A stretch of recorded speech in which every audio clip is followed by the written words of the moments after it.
আজকে লঙ্কা গাছ লাগাবো, আর এটা হচ্ছে সজনা গাছ। এটা 12 মাসের সজনা, অনেকে এটা নাচনা বলে জানে। এই দুটো গাছ আমি আজকে লাগানো হবে। প্রথমেই আমি কি করেছি, মাটিটাকে এখানে আমি ছোটো ছোটো করে নিয়েছি। এখানটায় আমি লঙ্কা গাছগুলো লাগাবো। প্রথমে আমি কি করছি, এই লঙ্কা গাছের জন্য একটু গর্ত করে এখানটা আমি মাটিটা একটু চেপে দেবো, লাগিয়ে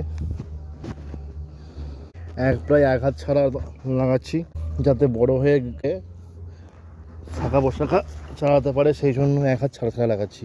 মাটিটাকে প্রথমে ঝুড়ো ঝুড়ো করে নিতে হবে। দেখো এই পর্যন্ত আমি মাটির মধ্যে প্রবেশ করাবো। দেখো আমার সব লঙ্কা গাছ লাগানো হয়ে গেছে। এবার জল দেওয়া হবে। এই জলটা আমি কিভাবে দেবো, প্রথমে আমি ব্ল্যাক ডায়মন্ড নিয়ে নিয়েছি, হিউমিক অ্যাসিড। এই হিউমিক অ্যাসিডটা এই জলের মধ্যে কিছুটা মেশাবো, পরিমাণ মতো মিশিয়ে গাছের গোড়ায় দিয়ে দেওয়া হবে। এটা হচ্ছে 10 গ্রাম আছে।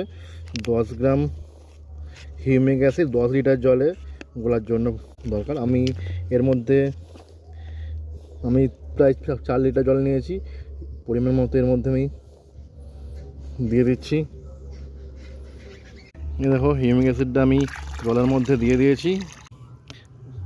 এবার এই জলটা লঙ্কা গাছের গোড়ায় দেওয়া হবে। আমি এই জলটা লঙ্কা গাছের গোড়ায় সামান্য পরিমাণে দিচ্ছি, যাতে শিকড়টুকু ভিজতে পারে।